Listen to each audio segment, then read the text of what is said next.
Et nous sommes toujours en direct ici à Solutrans à Lyon sur le salon des professionnels pour le transport urbain et routier, un salon qui se tient toute la semaine et on va parler d'un des temps forts de cette édition à Solutrans. Ce sont les remises des prix, que ce soit les prix de l'innovation ou les remises des prix internationaux.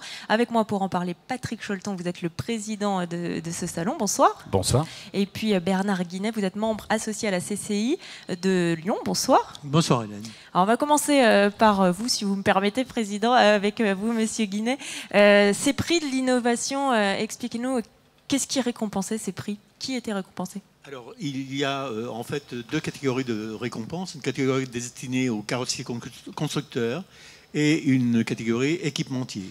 Dans chaque catégorie, vous avez 4 prix, un prix or, argent, bronze, et pour cette année, une grande nouveauté, on a rajouté un prix développement durable à la demande du président Patrick Cholton en face de moi. Ça représente combien de candidats à ce prix? Alors cette année, pour tout vous dire, on a 32 candidats en totalité. Parmi ces 32, nous avons environ 10 candidats qui dépendent des carrosseries constructeurs. Patrick Cholton, pourquoi avoir souhaité cette catégorie développement durable cette année?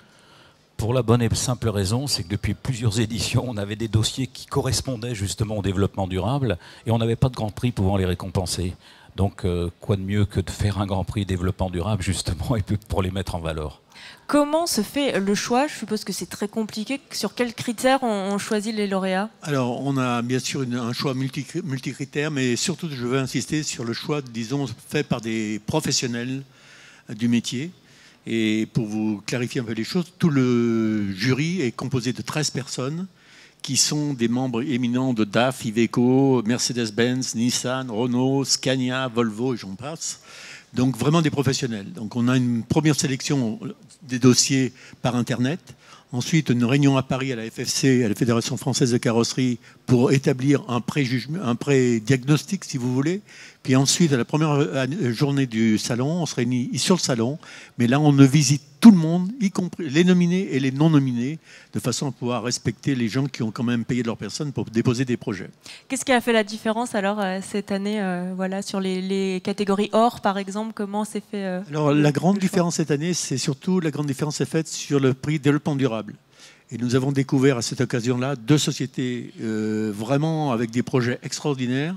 Une première qui est Durizotti et deuxième qui est Carrier. Alors Durizotti, c'était des carrosseries faites en lin et autres, c'est un peu exceptionnel. Et Carrier, c'est une technologie extrêmement importante d'un climatiseur fait à partir de CO2. Donc vous êtes de la Chambre de commerce et d'industrie. Qu'est-ce que ça représente aussi? Qu'est-ce que ça apporte par rapport à toute cette filière? Ces prix, qu'est-ce qu'ils représentent? Eh bien écoutez, moi, à la Chambre de commerce et d'industrie, je suis responsable de la section, disons, surtout industrie. Ce que l'on veut, c'est valoriser les entreprises. Ce que l'on veut aussi, c'est valoriser le personnel de ces entreprises, parce que souvent, on parle de technique dans les prix de l'innovation, mais on oublie un petit peu les hommes derrière ou les femmes derrière, et on est là vraiment pour valoriser tout le monde. Et je pense que Patrick en parlera avec les prix internationaux. On est très très content d'avoir une société importante lyonnaise qui est ressortie dans le classement. Nous, on est aussi très contents cette année parce qu'on a non seulement des sociétés lyonnaises, plutôt françaises qui sont sorties, mais on a aussi des Européens. On a un Portugais, on a un Belge, et on est assez contents parce que on pouvait nous faire peut-être un reproche de dire on n'attribue que des prix aux Français quand vous êtes sur des salons français. Non, c'est pas vrai. On a une mixité entre la France et l'Europe, et je pense qu'on en est très satisfait. On a même un Portugais. Voilà, justement, on parle de mixité, on va passer directement à l'international. C'est une première d'accueillir ces prix ici à Lyon cette année? Alors c'est complètement une première. La France, je dis même pas Lyon, la France n'avait jamais obtenu ces prix, qui sont le Truck of the Year, le Van of the Year et le Picker Award. Pour la bonne et simple raison, c'est que généralement, ils étaient décernés dans des salons qui avaient lieu en Belgique, en Hollande, en Allemagne principalement. Et ce que l'on a voulu, nous, c'est l'obtenir pour la France et pour Solutrans particulièrement. Mais il a fallu 4 ans pour montrer au jury de ces grands prix, justement, qu'on en avait la capacité. On vous reverra dans 2 ans, on l'accueillera ici à nouveau à Solutrans? Je le souhaite vivement, on fait tout pour les garder, ça c'est clair. Maintenant, c'est pas nous qui décidons, puisque ce sont 2 jurys, un pour le Van of the Year et un pour le Truck of the Year. correspondant, il y a 35 journalistes pour 25 pays. Et ce sont ces journalistes, qui sont des rédacteurs en chef, souvent de magazines, qui décident du véhicule et du lieu qui aura justement le choix du troc et du van. Justement, les lauréats de ce camion de l'année, qui a été récompensé? Alors pour cette année, c'est l'Eurocargo d'Iveco, au niveau du Truck of the Year, qui est un magnifique véhicule. Ensuite, pour le Van of the Year, c'est un Volkswagen, c'est le transporteur T6 pour ceux qui connaissent très très bien ce type de véhicule, et ils vont savoir tout de suite à quoi ça correspond. Et puis pour le pick-up qui est vraiment en vogue à l'heure actuelle, c'est le Nissan NP300 Navara, qui est une merveille également. Et on peut dire que c'est vrai que ces 3 grands prix qui ont été remis à Lyon à l'occasion de Solutrans, c'est une aubaine pour nous. Moi, je voulais revenir sur le camion de l'année. Voilà, on connaît le grand public, on ne connaît pas forcément ces camions. Qu'est-ce qu'il a de particulier, ce camion de l'année? Aujourd'hui, un camion, avant on le regardait par rapport à son moteur. Aujourd'hui, un camion, c'est son habitacle, c'est le confort du chauffeur, c'est son esthétique, c'est l'aérodynamisme pour gagner du poids, donc pour éviter, enfin pour avoir une consommation beaucoup plus réduite. C'est tous ces éléments que l'on juge.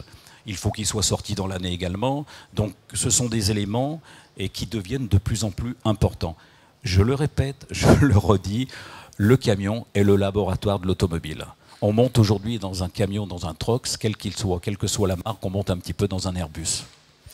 On parlait, vous en avez parlé un peu, Bernard Guinet, ce savoir-faire, c'est aussi ça, ces prix, c'est montrer ce savoir-faire qu'on trouve en France. En Europe, on voyait, il y a beaucoup de choses brevetées ou des prototypes, c'est aussi montrer le dynamisme de toute cette filière. Alors la filière, c'est vrai que jusqu'à présent, on parlait de la filière française, et puis on s'aperçoit de plus en plus, on le voit, ne serait-ce que dans Solutrans, on a beaucoup de stands étrangers. Exactement. Et je crois qu'aujourd'hui, on ne peut plus dire on va faire un salon régional, on va faire un salon national. Non, on fait un salon international. Et on ne fait pas un salon d'image, on fait un salon marchand. Parce que pour tout exposant, un salon coûte cher, un stand coûte cher, donc il faut qu'il y ait un retour sur l'investissement derrière. Est-ce que ça veut dire que vous parlez d'investissement, que dans l'avenir, ce salon va aussi prendre son importance? On parlait tout à l'heure de l'évolution, voilà, de l'innovation. On a reçu les lauréats de l'innovation, ils nous disaient aussi qu'ils voient un changement dans le public qui vient les démarcher. Est-ce que ça veut dire que Solutrans va évoluer aussi grâce à ces prix de l'innovation? Très sincèrement, je veux dire, si on veut faire de Solutrans un salon international, il faut qu'on ait des prix internationaux. Je crois qu'on attire véritablement non seulement les visiteurs internationaux, mais les exposants internationaux grâce à ce type de manifestation. Solutrans, on a la chance d'être passé 2e dans la catégorie des grands salons européens du véhicule industriel. Alors je ne dis pas qu'on pourra peut-être avoir la première place, on parle de gigantisme en Allemagne. Je préfère parler, j'allais dire, d'innovation au niveau de la France. Et puis, vous savez, je fais toujours un rapport avec l'automobile. En règle générale, les férus de l'automobile, ils ne vont pas à Francfort, généralement, ils vont à Genève. Moi, j'aimerais bien que les férus du véhicule industriel viennent à Lyon plutôt que d'aller en Allemagne. Merci beaucoup Bernard Guinet et Patrick Choleton. La 13e édition de Solutrans, voilà, c'est toute cette semaine ici à Lyon, et on rappelle que c'est donc un salon des professionnels du transport routier et urbain. Tout de suite, c'est le retour de l'information trafic sur Autoroute Info.